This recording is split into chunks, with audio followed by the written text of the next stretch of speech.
What's up guys, UFC 318, it's one of the cards of the year. No real championship fight other than the BMF title, which is like a silver medal, but that is the main event. Regardless of the title on the line, the fight is excellent. Max Holloway versus Dustin Poirier, 3, trilogy. Dustin's 2-0 against Holloway, and if he wins this one, that means Max Holloway would have lost 0-3 against 2 different fighters. Max began his UFC career fighting Dustin, and now he's gonna be ending Dustin's career fighting him. And regardless of the status of the fight, it's gonna be a scrap for sure. In fact, a lot of these fights are similar. Like, there's not a lot of significance or importance to a lot of these fights, but they're all just good scraps. The co-main event is Paulo Costa versus Roman Kopylov. It's an interesting fight. We'll see if Roman Kopylov can win and go further in the rankings. Still crazy that Paulo Costa is ranked, even though he has no wins against anybody who is currently on the roster. But it would be a good springboard for Roman to rise higher. But again, as a co-main event on a pay-per-view, 2 fighters at the bottom of the rankings, co-main events should be like #1 contender fights, right? Like a Nasruddin Imavov versus Caio Borralho would fit more as a co-main, and Paulo Costa versus Roman Kopylov would be like an opener to the main card. But it's gonna be an exciting fight. Kevin Holland, Daniel Rodriguez,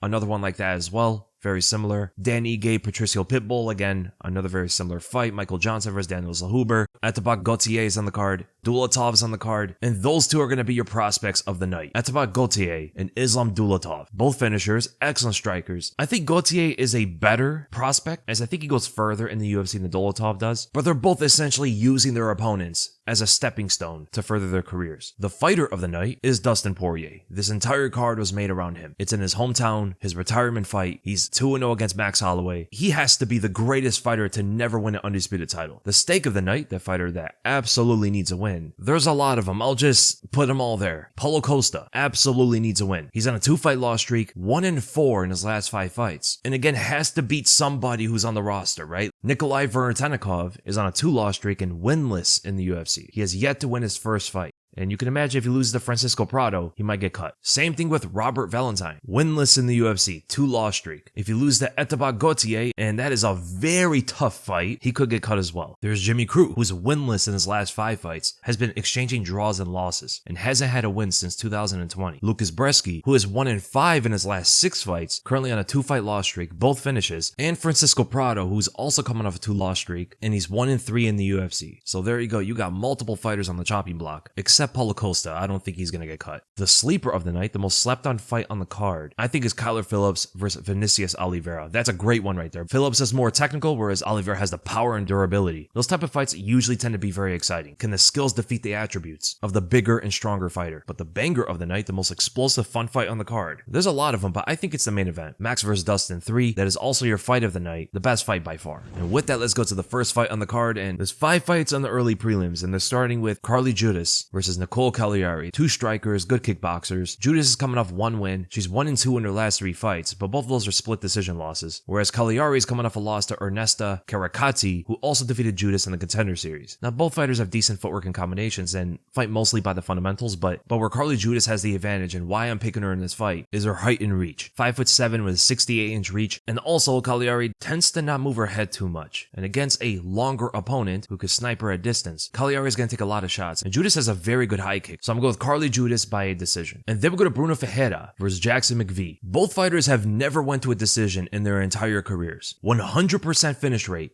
between them two. And Bruno Ferreira throws heat. Big power punches, can get wild sometimes, but those haymakers can work against Jackson McVey, who doesn't have the best defense. He's good in the clinch, he has great submissions on the ground, a solid high kick, and Ferreira being 6 inches shorter, the head kick could be a problem if he's not pressuring the fight. Bruno Ferreira does not have great takedown defense. It's the reason why he lost to Abus Magomedov, and Jackson McVey is a much bigger fighter. He has excellent submissions on top, but I do think Ferreira is eventually going to get the knockout. If he shows better fight IQ than what he did against Magomedov, after hurting Magomedov and throwing spinning attacks at him, I think he can outstrike this guy and be defensive enough in the grappling to just not get submitted, try to get to his feet and start slugging it out. So I'm gonna go with Bruno Ferreira by a 2nd round knockout. Although Jackson McVey is a big underdog, I can see him winning through his grappling. It's possible. Then we go to Ryan Spann versus Lukasz Brzeski. I'm going with Ryan Spann. He's just a better fighter. Brzeski has a puncher's chance. He has decent hands, but he has no chin, no defense. His grappling is decent, but I think Ryan Spann flails his arms and KOs him cold. Bro, he could probably land his ult, that loaded up spinny heel kick he threw at Waldo, he could probably land something like that on Lukasz Brzeski. All the power with absolutely no precision whatsoever. No, I'm kidding, but I do think he knocks him out with his hands. Not going to be a technical fight at all. Ryan Spann's fights never really are. Should be an entertaining first round knockout. And then we go to Jimmy Crute versus Marcin Prachnio. Marcin Prachnio actually has some good wins in his career. Like, he beat Khalil Roundtree, he beat Devin Clark, who's an okay fighter. But even with all of that, the first thing I think of when I think of Marcin Prachnio is when he walked straight into a right hook from Sam Alvey with no defense. His hands were down. Bro just said, forget it. Let's end this fight already. To be fair, he was hurt before that, but that is always the first thing I think of when I think of Prachnio. But he does have some good skills when he's on point. He has great kicks, switches stances for the low kicks, open side body kicks, will even double up on the same side. Very traditional-esque, and he moves a lot around the octagon, but he gives so much space to his opponent to pressure him, and that's where he could fall apart against Jimmy Crute. He has a glass chin and no submission defense. This is the fight made for Jimmy Crute to win. Crute has not won a fight since 2020. He's been exchanging draws and losses, winless in his last 5 fights, but he has better hands, better wrestling, and a lot better on the ground. If he stays behind his jab, counters with the left hook, getting Prachnio to disengage so he can chomp down on the low kicks and then shoot against the fence, I think that's how he wins the fight. The only thing that could go against Crute is his cardio. He gassed on his last fight against Rodolfo Bellato, dropped him and nearly finished him in the first round, but then he got fatigued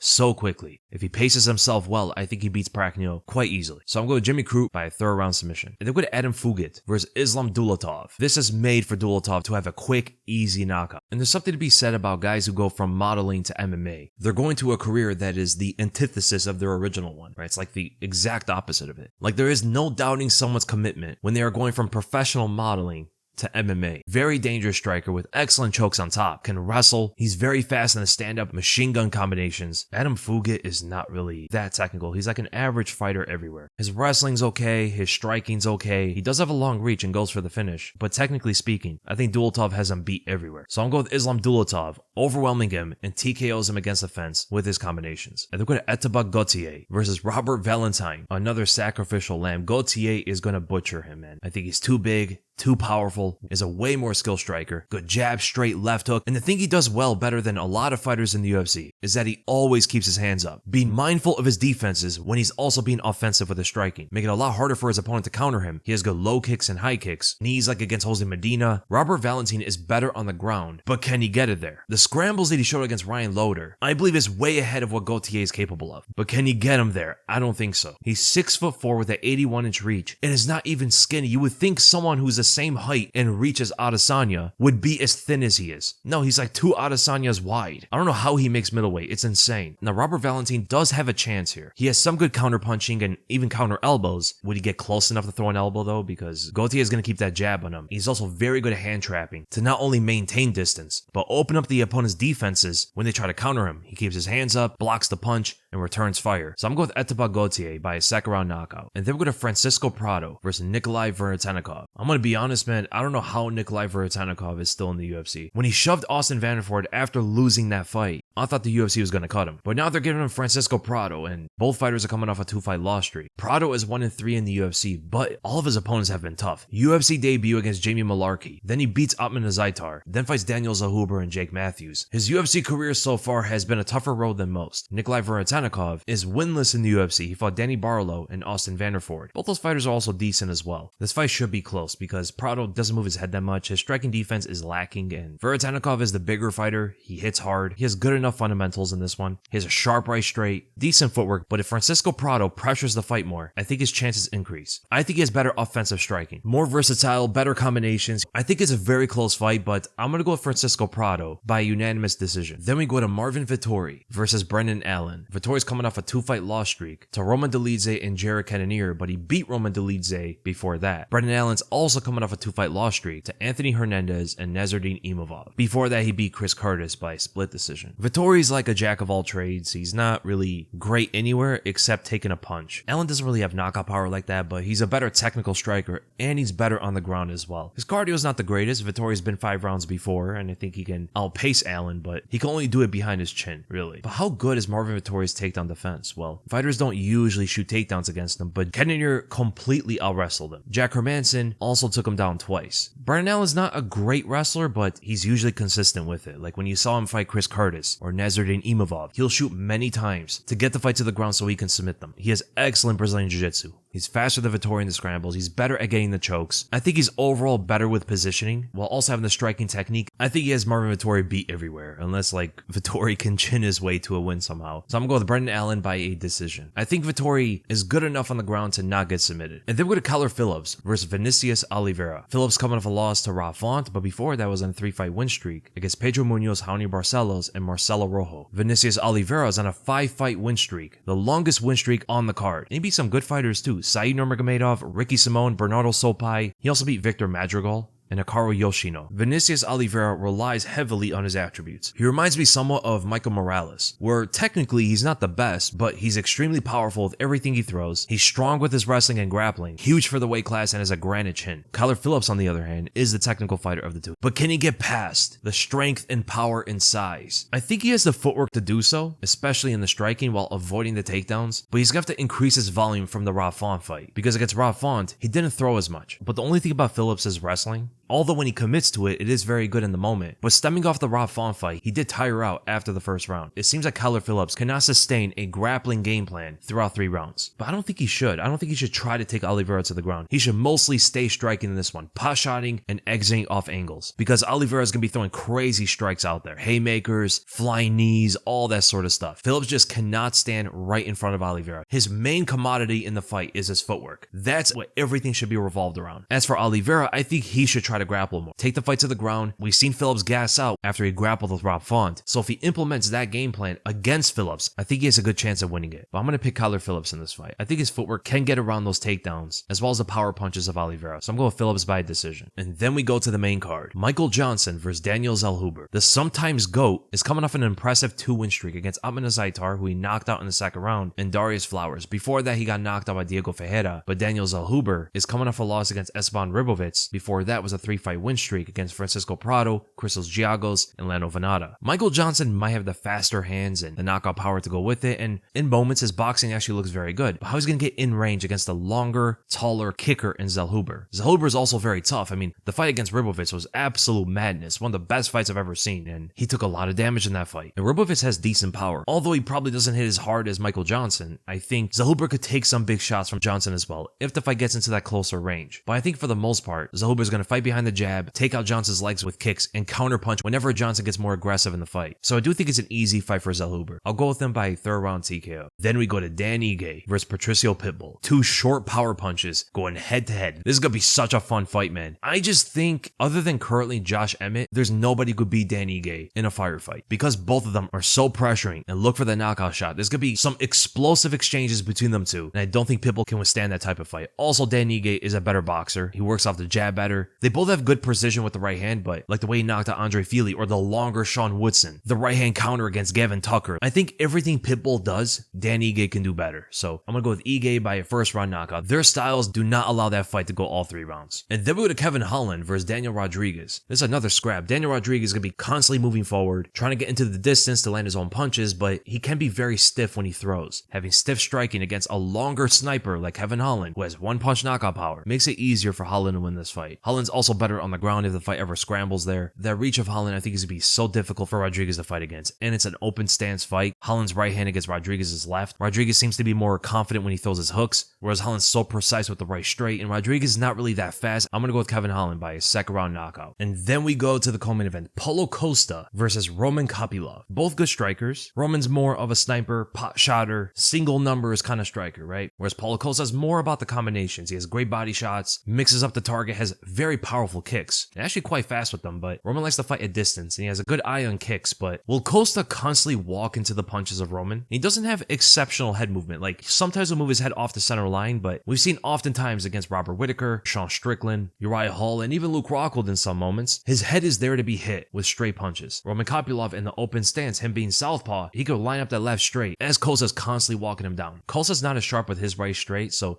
the open stance is not going to be as effective as it will be for Roman when we're just talking about the boxing, but they both have the open side kicks. Roman with the left kick to the body and head, and Costa with his right kick. Naturally, Roman's going to have the advantage there because he has a better chance of kicking the liver, because when you're orthodox in an open stance fight, the right side of your body is going to be the target for those kicks, and that's where the bigger part of the liver is. So Roman could be slamming those kicks into the liver as well as digging in that left hand, but if Paulo Costa is able to get in close, that's where he's going to do a lot of his best work, because then he could start digging to the body, go up top after, and cut off the cage, which Costa does quite well actually, and he can cut off the cage with his kicks as well. So it's going to be a very good fight, and it's going to depend, can Paulo Costa pressure Roman Kopylov? Because if he can't, he's going to be playing that kickboxing battle at distance, and I think Roman's going to beat him there. But if he could get in close, then his chances definitely increase, but he has to have better head movement, and he has to have better footwork in the neutral at the center. That's where Costa's footwork needs to improve. So I'm going to go with Roman Kopylov in this fight. I think he's going to win the fight mostly from distance, constantly intercepting the forward movement of Costa, disengaging off angles and resetting to the center of the octagon, rinse and repeating this kickboxing rhythm until a decision win. And then we go to the main event, Max Holloway versus Dustin Poirier 3. Max can't go 0-3 against another fighter. He'd be the only fighter in history to lose 3 fights against 2 different opponents. We don't know what form Dustin's going to come out there in, because it's his retirement fight, and generally in those, the guy who is retiring doesn't perform that well. And Max, he may not be as durable after the first knockout loss of his career against Ilia Topuria. So he got knocked down against Justin Gaethje. That was the first knockdown in his career. Then he got knocked out for the first time in the fight after that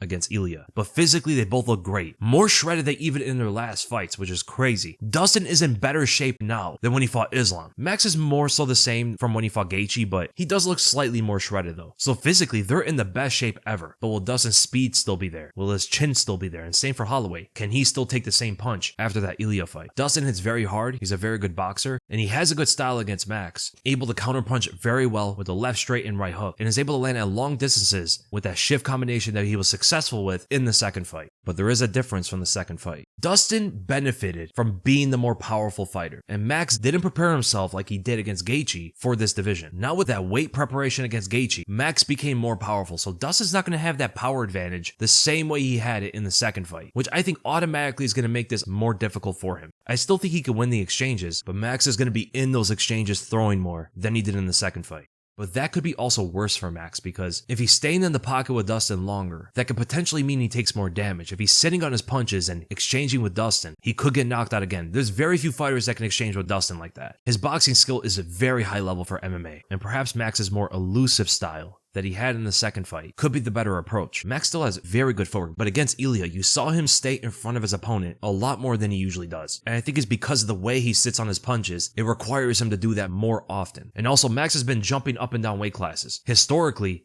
that has never been a good thing. This fight also depends if Max wants to constantly switch stances. There have been fights where he mostly stayed in one stance, but it depends what he wants to do here against Dustin, because Dustin's going to stay in southpaw no matter what. So if Max goes into orthodox, he can fight the lead hand of Dustin and use that as an entry to get closer for his combinations. Swipe the lead hand away and move along the outside of the lead foot to get past that reach, because Dustin is the longer guy. He has a very good jab, although a lot more effective if Max is in southpaw. You saw the jab from Dustin when he fought Conor McGregor. The openings change depending on which stance that Max wants to take. So orthodox, he has the open stance body kick, and Dustin's not as much of a kicker. But in southpaw, Max can use his jab a lot more, line up the left straight to the body. As Dustin shells up his defense, he could throw light kicks, but I do think him staying in orthodox is potentially better, because it opens up a lot more kicks for him and the lead hand fighting, so Dustin can't fight behind the jab so much. Dustin will most likely use that high elbow guard again. It looks similar to the Philly shell, but he raises his lead elbow up higher. That defense is efficient in deflecting the punches to the head, but it could also open up the body for Max. Punches or knees to the body in the middle of the combinations could be a big thing for Max in this fight. I'm gonna be honest, man, the more I think about the fight, the more I'm going with Dustin. It just seems like his boxing style is very hard for Max to beat. And with Max sitting on his punches more than ever, that could be a detriment. Like if he beats Dustin at that, that's very impressive, because most can't do that. I think he needs to be more elusive with those combos and throw a lot more kicks from orthodox. But here's the other interesting factor in this. Will they go for takedowns? Dustin shot 8 takedowns against Max in the second fight and got one of them. But I think the most important factor is how much damage Max has taken since he fought Dustin that second time. He's had many fights since then. He had all 3 fights with Volk, the Cater fight, the Yair fight, Allen, Korean Zombie, Gaethje, and Topuria.